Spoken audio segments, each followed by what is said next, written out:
Bonjour à tous. Il y a une vague de polémiques en ce moment sur les ralentisseurs qui seraient illégaux, soit dans leur forme, soit dans leur implantation. De plus, l'histoire du propriétaire d'une Ferrari qui avait mis son pare-choc sur un Dodane trop haut et qui reçoit un dédommagement de 2000 € a continué de mettre le feu aux poudres. Et tout le monde trouve tous les Dodanes hors normes. Chez Chronic Cars, nous sommes objectifs. Alors nous avons décidé de nous renseigner sur les normes que doivent respecter les ralentisseurs et les partager avec vous. Premièrement, il y a 3 types de ralentisseurs. Les Dodanes, le ralentisseur de type trapézoïdal et les coussins. Chaque ralentisseur respecte des normes bien précises. Concernant le Dodane, il doit avoir une hauteur de 10 cm avec une tolérance de construction de 1 cm. Donc un Dodane de 12 cm, c'est illégal. Il doit avoir une longueur de 4 mètres plus 20 cm de tolérance. Donc 4,30 m, c'est illégal. Concernant le ralentisseur de type trapézoïdal, il doit avoir une hauteur de 10 cm, plus 1 cm de tolérance, comme le Dodane.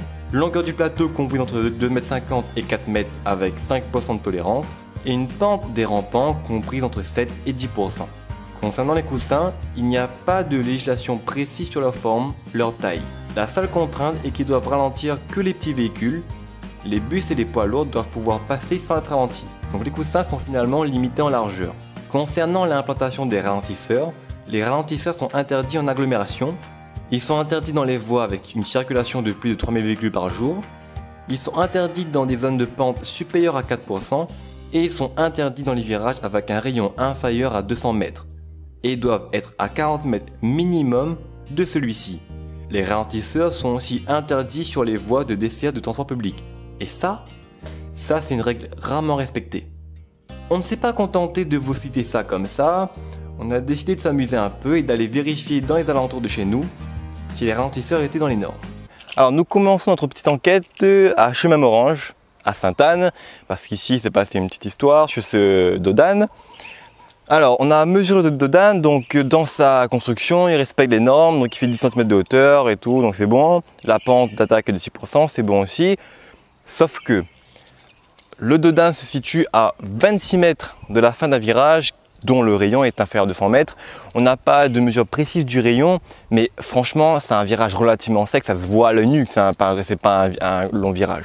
Donc même si on ne peut pas prouver de façon véridique, de façon mathématique que c'est faux, si un expert vient et mesure ce rayon, il sera forcément inférieur de 100 mètres. De plus, déjà il est trop près du virage, de plus le panneau d'indication danger du Dodane doit être situé à 150 mètres avant de celui-ci. Sauf que là, il est à moins de 26 mètres. Étant donné que de là à là, j'ai 26 mètres pour le Dodane, donc le panneau est plus près, il y a moins de 26 mètres. Donc c'est clair, 26 mètres, c'est clairement différent de 50 mètres. Donc voilà. Donc déjà, ici, ça marche pas.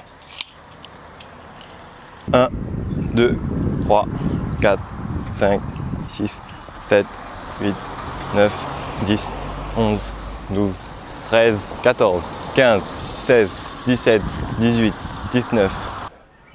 Donc nous allons aussi vérifier si, donc pour rappel, un Dodane ne doit pas être placé sur une pente supérieure à 4%. Nous allons vérifier si cette pente-là est à 4%. Nous avons un petit doute, on va voir ça tout de suite. Alors, donc là on a un angle de 3 degrés. Si je fais 10 mètres, alors, on va voir. 10 mètres fois sinus de 3 degrés obtient un côté opposé d'une longueur de 50 cm. Je fais 10 mètres au carré moins 0,5 au carré, ça me fait un côté adjacent de 99,75 cm. Bac S représente.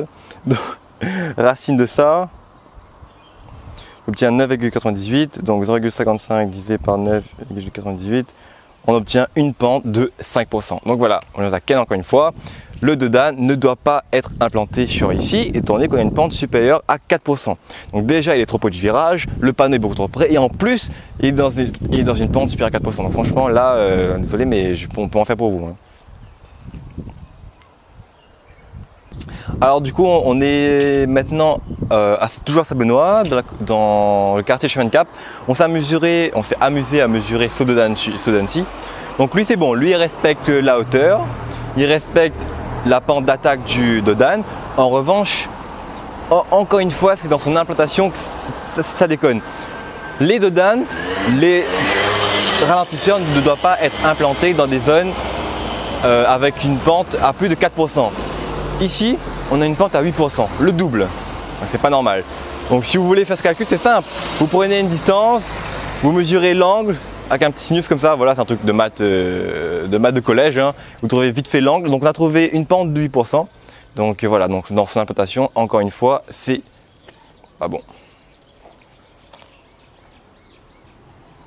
Donc là, autre exemple, on est en ville de Saint-Denis, sur une voie très fréquentée, notamment il y a un lycée pas loin là, il y a l'université qui est juste à côté, et il y a un dodane juste placé juste avant le rond-point. Donc là, encore une fois, dans son implantation, elle n'est pas conforme à la loi, parce que la loi dit qu'un dodane ne doit pas être situé avant ou après un rond-point, donc ce qui ici n'est pas le cas. Donc voilà, donc encore quelque chose de pas bon, moi, je sais pas ce que vous faites avec vous. Hein.